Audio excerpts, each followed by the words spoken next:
and Bitcoin, superpower of the world. Bitcoin's very powerful. It's all becoming powerful.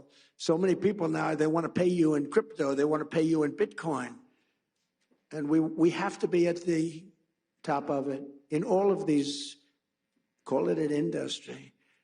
Hi guys, and welcome back to Kamma Crypto. எங்கள் channel subscribe பண்ண மறக்காம subscribe பண்ணுங்க because crypto currency பற்றின எல்லா இன்ஃபர்மேஷனும் நம்ம சேனலில் பார்த்தீங்கன்னா உங்களுக்கு டே ப்ரொவைட் பண்ணிட்டு இருக்கோம். ஸோ ஒரே நாளில் மார்க்கெட் வந்து அப்பும் ஆகி டவுனும் ஆகியும் பார்த்துருப்போம். அண்ட் நானும் நிறைய வாட்டி பார்த்தீங்கன்னா சொல்லியிருக்கேன், இந்த மாதிரி டைமில் டியூரிங் திஸ் வார் கிரைசிஸாக இருக்கட்டும், இல்லை டொனால்ட் ட்ரம்ப் வந்து அறிவிப்புகள் விடுறதா இருக்கட்டும், இது எல்லாமே பார்த்தீங்கன்னா பயங்கர வொலட்டாலிட்டியில் மூவ் ஆகிட்டு இருக்கும் அப்படின்னு சொல்லியிருக்கேன். மார்ச்சில் வந்து நிறைய நாட்களில் வந்து பார்த்தீங்கன்னா அந்த அப்ஸ் அண்ட் டவுன்ஸ் நம்ம பார்த்துருக்கோம். இன்றைக்குமே வந்து ரெண்டு முக்கியமான நியூஸ் வந்து பார்த்திங்கன்னா நடந்துகிட்ருக்கு. இந்த ரெண்டு முக்கியமான நியூஸ்னால் மார்க்கெட் வந்து 3% ஏறுது, 4% 5% இறங்கியிருக்கு. ஸோ அது என்னென்னன்றத அந்த வீடியோ வந்து நம்ம டீட்டெயிலாக பார்க்க போகிறோம். ஸோ ஒன்று வந்து என்னென்னா அப்படின்னா, ஃபஸ்ட்டு பாசிட்டிவ் மார்க்கெட் வந்து ஏறிச்சு. இப்போ கரண்ட்டாக வந்து பார்த்தீங்கன்னா 66 இருந்தது.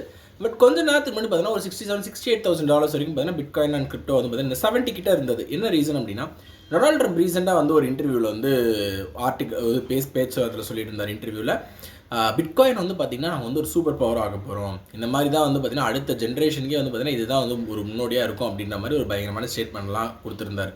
ஸோ இதை ஒட்டி நிறைய ஒரு ஹைப்புமே பார்த்திங்கன்னா இருந்தது. இது ஒரு பெரிய வேர்ல்டு ரிசர்வாக வந்து கொண்டு வருவாங்க.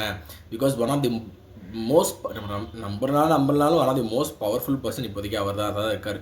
ஸோ அந்த மோஸ்ட் பவர்ஃபுல் பர்சன் வந்து மோஸ்ட் பவர்ஃபுல்லான அசட் பிட்காயினை பற்றி பேசினோடனே எல்லாருமே பூரிப்பாகி பயங்கரமான ஒரு ஹைப் வந்து பார்த்தீங்கன்னா ஆச்சு. அது $70,000 மெயின்டைன் ஆகிட்டு இருந்தது.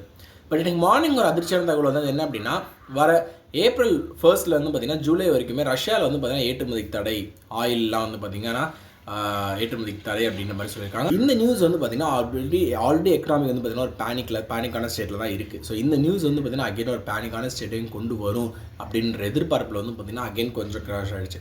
ஸோ என்ன தான் நம்ம பிட்காயின் பற்றி பேசி ஒரு இடத்துல வந்து பார்த்திங்கன்னா மவுஸ் கொடுத்தாலுமே இன்னொரு இடத்துல வந்து பார்த்திங்க அப்படின்னா இந்த கரண்ட் எக்கனாமிக் சுச்சுவேஷன் வந்து அதை புல் டவுன் பண்ணிட்டு தான் இருக்குது. ஸோ தட் இஸ் நியூஸ் ஷாதிகேஸ் டுடே. அதனால் கொஞ்சம் அந்த வொலட்டாலிட்டிலாம் போகிற வரைக்குமே கொஞ்சம் காஷியஸாக மார்க்கெட்டில் வந்து பார்த்திங்கன்னா நீங்கள் எல்லாமே இன்வெஸ்ட் பண்ணுங்கள். So do stay tuned to Kamma Crypto for more interesting news like this regarding cryptocurrency. Thank you.